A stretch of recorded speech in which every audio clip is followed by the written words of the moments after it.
The Kansas City Chiefs take down the Jacksonville Jaguars 27-17 at Arrowhead, claiming their rightful spot at the top of the AFC as Buffalo goes down to the Vikings. We're going to talk about the game, a dirty hit on Juju Smith-Schuster, a coming out party from Kadarius Toney, a Leo Chanel sighting, and much, much more.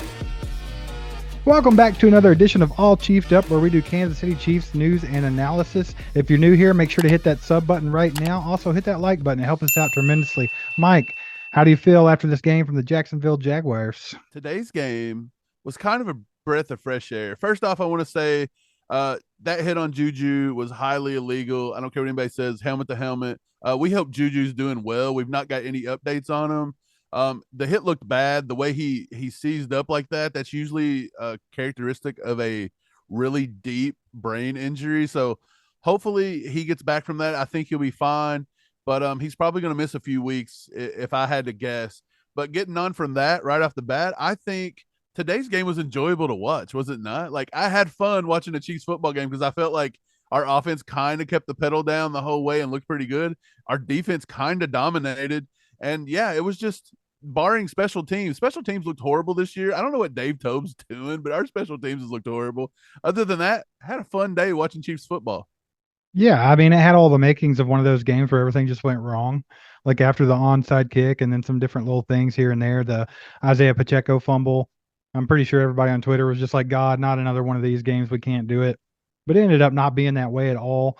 We just got to see the Chiefs do what they do. The offense flowed. They looked good. It was excellent. The defense, can't say enough about this defense, man. They are looking awesome right now. So I'm really excited about that. Yeah, we had a Leo Chanel coming out party, as you mentioned. Leo got his first sack of the season today. Chris Jones also had 1.5 sacks. Colin Saunders had a sack. Willie Gay had a sack. Our guys looked really good on defense today. The most impressive thing I found out from the game was watching it. I was like, these rookie corners are doing a really good job. I know McDuffie let up a lot of catches. He was targeted 8 times for 6 catches is what he gave up. But ultimately, he only gave up 59 yards. And Josh Williams on the other side was targeted 4 times and only gave up 3 catches for 23 yards. That is big coming from a bunch of rookies. And like I said, this defense played really well today. Did you know Etienne's longest run today was 4 yards on the ground? That is insane. Yeah, I'm really impressed with Joshua Williams' tackling ability. He tends to come up and make really good tackles, just like L'Jarius Sneed. And that's excellent, kind of the same length and speed and everything. So that's really good. This defense looked excellent. The pass rush was great. Chris Jones does what Chris Jones always does. Carlos Dunlap, he's always a factor. He got his 100th career sack today. He did. He got a half sack, put him at 100. So yes, good job. Great pickup there by Brett Veach because he's been excellent so far. George Karlaftis had another day where he's just always a problem. Like whether he gets these sacks or not, he's always an issue, pressuring the quarterback, and he has such a motor, man. Like when he misses the first time, he's coming back for round 2, man. And it's just awesome to see this defense, the linebackers. I mean, Willie Gay and Nick Bolton, you can't say enough about those 2 guys. They played excellent games. And then, like you said, Leo Chanel, man, he showed up, and it was just an all-around good, complete defensive game. Spags has this team humming on defense. Yeah, so Willie Gay and Nick Bolton both had 8 tackles today. Willie Gay had the sack. Nick Bolton actually had a tackle for loss. Justin Reed looked pretty good today. He actually had 7 tackles. He looked a lot better today than he has been. That's not saying Justin Reed's looked horrible, but he's kind of underperformed to what we all thought he was going to do. I think that's just time and learning, trying to get everything together. He looked good. Colin Saunders had another decent game today. As you said, George Karlaftis, man, I was watching George Karlaftis, and I just made a comment to myself, and I was like, if this guy in the offseason can figure out a way to knock off like 0.3 on his 40 time, he's going to have like 10 sacks next year because he's just a tad too slow. And I mean, just like a tad, he's like one step behind these QBs. If he could get a little quicker in the offseason, kind of like Frank Clark did this time, and I don't say like think he should slim up. Like, I'm not saying that. Let's just work on his speed. And yeah, I think George Karlaftis could be a monster on the edge in the years to come. But let's get to the offense. I feel like the offense, again, star of the show was Kadarius Toney. He looked good, and when Juju left the game, he had to step up even more. I thought Kadarius Toney looked good. I think AFC West coordinators are now on alert. You're going to have to game plan for this guy. He could be a problem.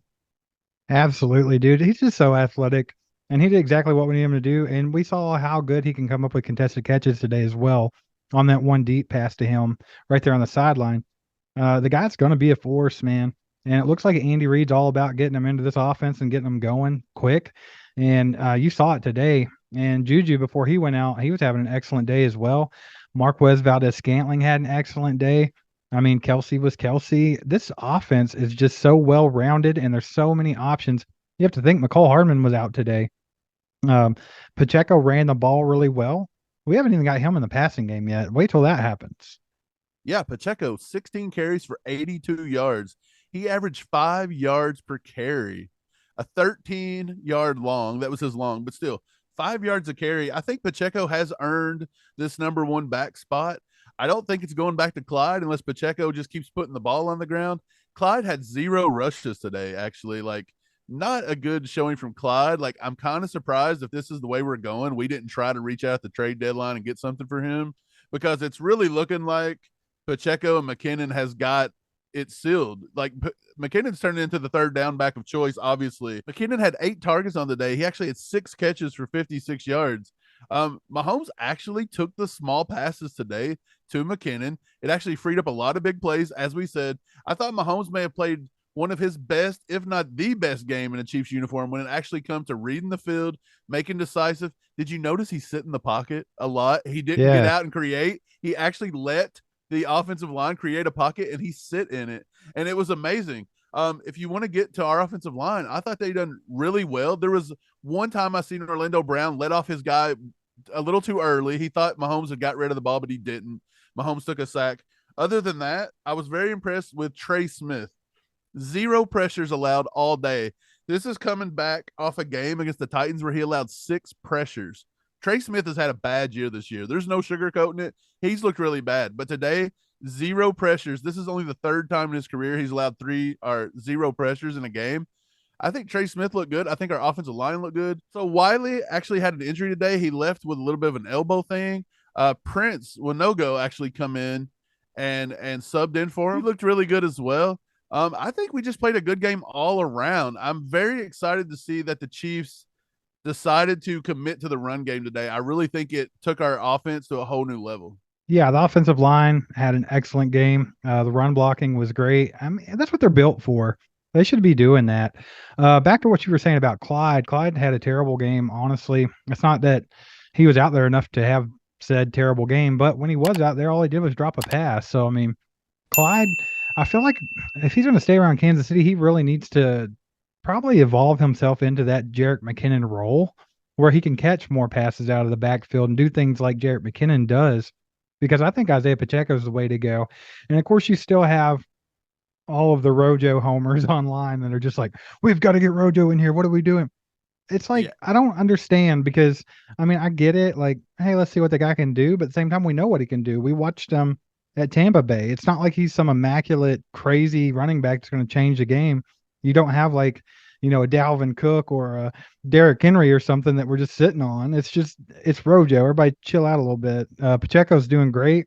He's young. He's fast. He's learning. He's going to get better. I think we should just keep rolling with Pacheco here, man.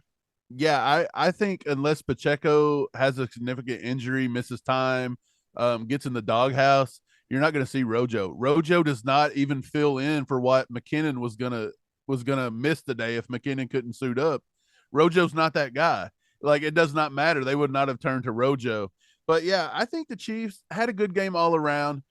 Again, let's get back to this Juju play one time. Steve, what did you think about it? Did you think it was illegal or not? This is like a big debate.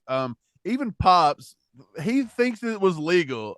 We're not one to sugarcoat things when it comes to taking the fun and the hitting out of football. Like, we're all for that, but something about this play just didn't pass the sniff test to me. It seemed like it was illegal. I think it was 100% illegal. It wasn't even a debate. I don't even know why people's trying to defend it because you can't go right at somebody's head. You can't hit them high. You can't hit a defenseless receiver. Juju was the definition of defenseless receiver. Like, he caught the ball and couldn't even hardly get turned around. He's already getting hit in the head, getting hit in the neck area. That by description is exactly what that penalty is for.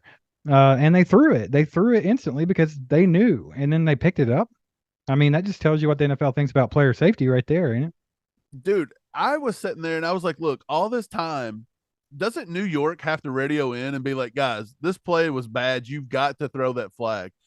Even the one on MVS a few plays later, Cisco goes head hunting again. It was obvious these dudes were trying to be physical, but by being physical, they were head hunting. There's no doubt about it. They thought they Yeah. were going to come out and bully us again. That's everybody's mo to beat the Chiefs is just to bully us. Well, I mean, you saw what happened when they picked that flag up. He turned around and tried to do the same thing to Marcos Valdes-Scantling a couple plays later because he knew he could do it, and that's just all that guy was doing today. He was taking dirty shots, and I even wrote on Twitter when he intercepted that ball and then he ran down our sideline. I don't know why somebody in a Chiefs uniform didn't take that opportunity to absolutely lay him out because if Juju would have been there, he would have done it like the perfect days. You don't Dude. mess with your team. Somebody should have took him out there, and I was kind of sad they didn't do it. Yeah, I think Cisco played dirty. It's a new game in today's world. It's just new. When we played in high school, if that would have happened, we'd have probably ran a play to just chop block them Yeah, and destroy them. absolutely. But other Would than have hurt that, him. that's not going to Yep. happen in today's game. There's too much fines and things. But you can't let these guys get away with that. And when you pick that flag up on Juju, you encouraged it to MVS. Now, I do think the MVS was a little more legal of a hit because he didn't hit him in the head, but he still was aiming too high and he launched himself. That Yep. is a definition. Other than that, though, I think the NFL needed to call in and do something about that. That was wrong. I also noticed Josh Allen and them lost today. That last minute of the Vikings game was a complete like it was fun to watch, but it was the worst football I'd ever watched in my life. And then they give them that like bogus catch where Gabe Davis totally didn't catch the ball. And Yeah, I noticed that's under 2 minutes. It has to be reviewed by the NFL. they The just NFL ignored it doesn't review that completely. either. Well, the NFL doesn't do their job, basically. They Well, let certain teams get away with things. Let's just put it that way. right. I mean, the narrative this year has been Buffalo to be the number one team, right? They wanted Josh Allen to make that, you know, tie the game up there or win the game, and that's exactly what they're shooting for. Because any other team that would have been reviewed, no doubt Yeah. about it. If Kansas City had thrown that ball, you don't think there would have been 55 whistles before they even got to the line of scrimmage? Like Yeah. that I was mean, just, it's and then they turn obvious around and when threw. the offense runs up the field as fast as they can to get the snap off, that is an indication to know that they don't even think they caught the ball. Right, and then they called that terrible call on Booth right after that to give them the ball right up by the goal line. I mean, it was like they were literally like praying that Buffalo got in right there, man. It was silly. Luckily, Josh Allen's just a choker, man. I mean, this is all there is to it. It's hilarious. Even in overtime, like they were, oh well, Josh Allen get a chance this time. Yeah, he got his chance just so he could throw an interception. It was beautiful. Yeah, it was pretty fun to watch. And the Chiefs now, the driver's seat, the path to the AFC Championship to the Super Bowl is now coming through Arrowhead, thanks to that little Viking win. Skull, I don't know Right. what they say up Well, there. They just wear purple and act weird with their giant beards. But yeah, whatever they do, keep doing it. I'm glad y'all beat, Josh Allen today. It was fun. look, man, Kansas City had some good fortune go their way to get back to this top spot, and it's all in their lap now. They have to hang on to it, and they need to finish the season out strong.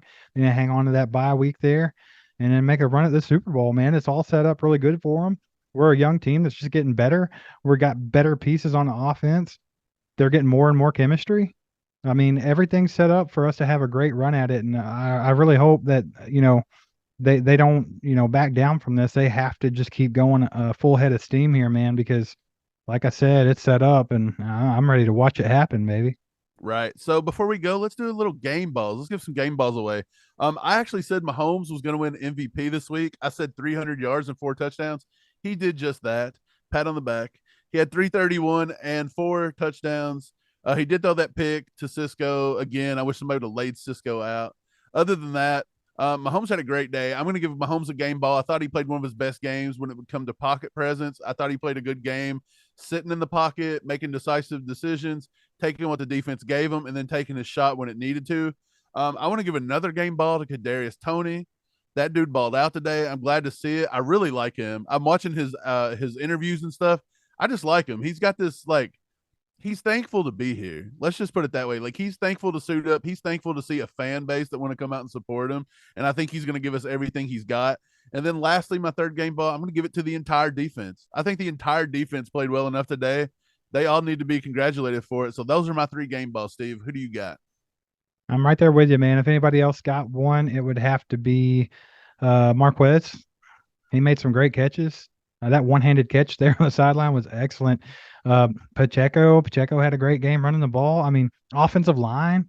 I mean, you could give game balls to anybody. I mean, it was just a good game altogether. We played a good game. It was enjoyable to watch. You know what else was kind of fun? I feel like we don't play the Jaguars a lot. Like, every week I tune in and I feel like we play these teams constantly, so many times. But like with the Jaguars, I'm like, we haven't played this team in a while. You know, like when we get that random NFC team we never play, like the Falcons or the Panthers or somebody, like we hardly ever play. And then you see the game and you're like, this looks different, but I like it.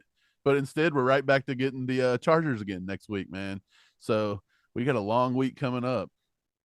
Yeah, they always play us tough, so you know that's going to be a grinded out game. But if the team shows up like they did today on both sides of the ball, I have no doubt that we take the W.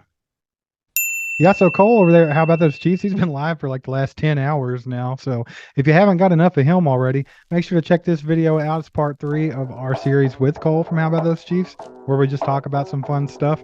Make sure to check that out, and we will catch you next time, guys. See ya. Go Chiefs.